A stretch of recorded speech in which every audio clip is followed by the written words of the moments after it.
Chillicothe has always been known as a railroad town, but we're going to be talking about a railroad that had no engine and no caboose.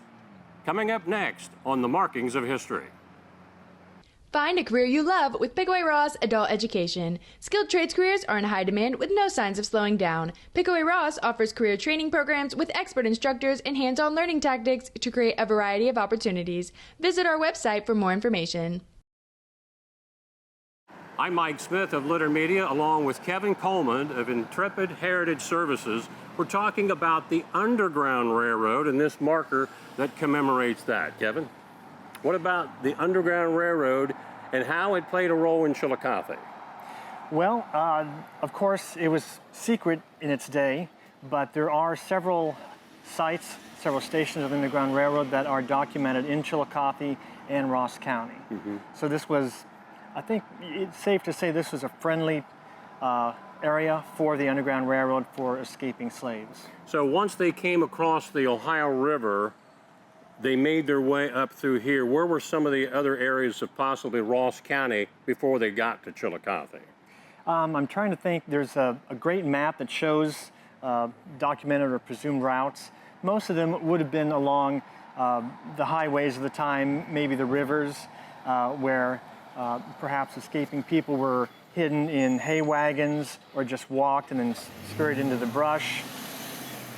But there's multiple routes. It's hard to say. And depending on how the network worked, people might have been moved from one house to another in a different pattern. One of those locations, which also has a historic marker, is out at Concord Presbyterian Church just outside of Lattville, Ohio, where that church actually was able to hide slaves in the attic of that church. And again, there is a marker similar to this that you'll find there. What are maybe some things about the Underground Railroad that most people don't know about other than the name Underground Railroad? Most of the places weren't that fancy. They were just ordinary rooms or basements or sheds or a ravine. Imagine how difficult it would be to dig a tunnel or build a secret space into a house and keep it secret.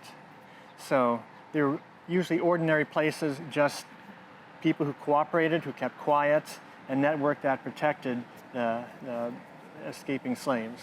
At the height of the Underground Railroad, was Chillicothe even a safe place to remain, or did the runaway slaves have to continue farther north? I'm not sure. I think it was friendlier than most, but pretty much the only safe thing is continue on to Canada, outside the United States. You were telling me earlier that the David Nickens Museum, which is just down the street, has some great information about the Underground Railroad. Yes, the museum is in an old house, and one of the rooms is dedicated to the Underground Railroad. And they have photos and information about each of the documented sites in Chillicothe and Ross County. It's a wealth of interest. Again, the Underground Railroad, one of the great historic, significant things that happened for Chillicothe and Ross County.